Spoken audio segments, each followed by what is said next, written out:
کمال ناصر اصولي څوک ده؟ د کمال ناصر اصولي د ژوند پټ حقیقتونه او رازونه.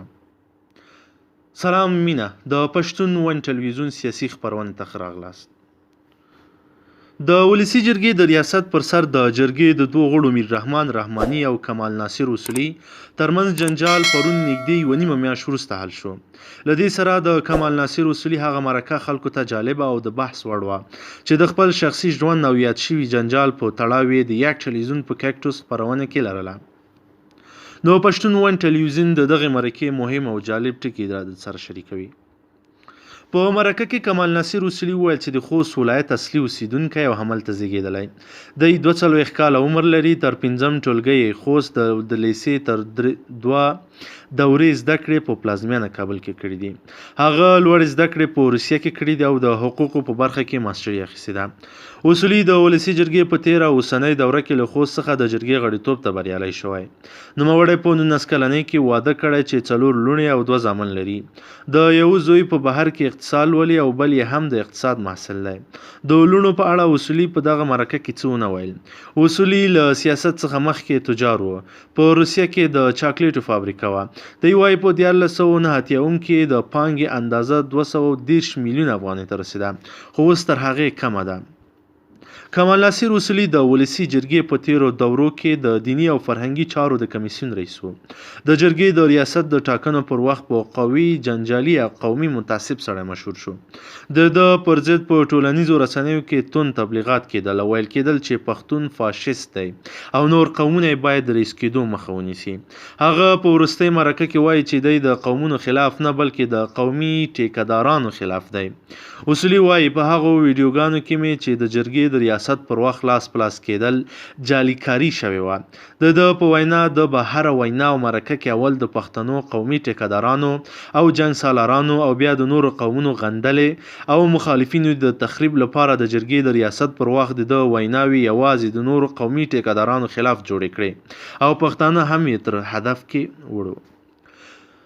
په دې مرکه کې اصولي د ولسي جرګې د ریاست د ټاکنو په اړه ډېر وغږول شو. هغه له وکیلانو ګیلمن و چې په وینا یې رحماني ته د پیسو په بدل کې رایه ورکړې.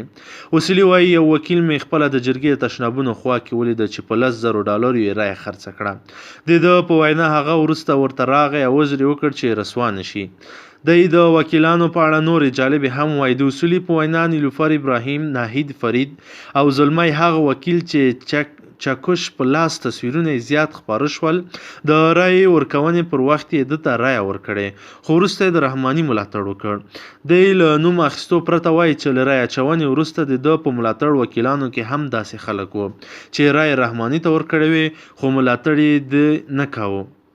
کمال ناصر اصولي چې په تیرو دوره کې هم د ولسي جرګې غړی و د یوې پوښتنې په ځواب کې ویل په تیره دوره کې یو ان د ولسي جرګې د ریاست تر وخته په پارلمان کې زما تر ټولو نږدې ملګری میر رحمان رحماني و. د هغه په وینا د جرګې په تیره دوره کې دی او رحماني د یو پارلماني ګروپ غړي و او هر ځل د ګروپ د مشرۍ په ټاکنو کې رحماني د رئیس کېدو غږ کاوه.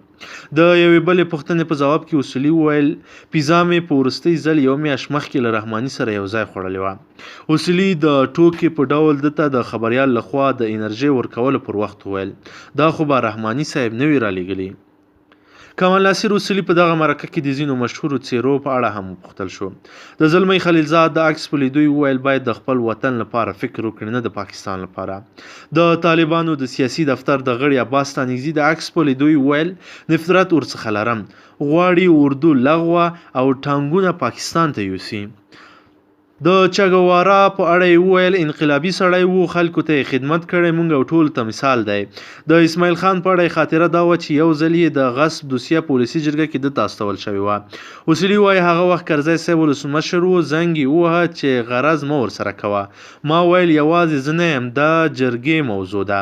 د ده په وینا وروسته د اسماعیل خان کسانو ورته د $5,00,000 وړاندیز وکړ چې رد شو. کمال ناصر اصولي وایي په تیرو ولسمشریزو ټاکنو کې د لومړي پړاو پر وخت د زلمي رسول ملاتړی و، خو په دویم پړاو کې د ولسمشر غني خوا ونیوله. دی وایي د ډاکټر عبدالله چلند نه زیات متاثر یم، خو امکان لري چې په ټاکنو کې د ولسمشر غني ملاتړی شم.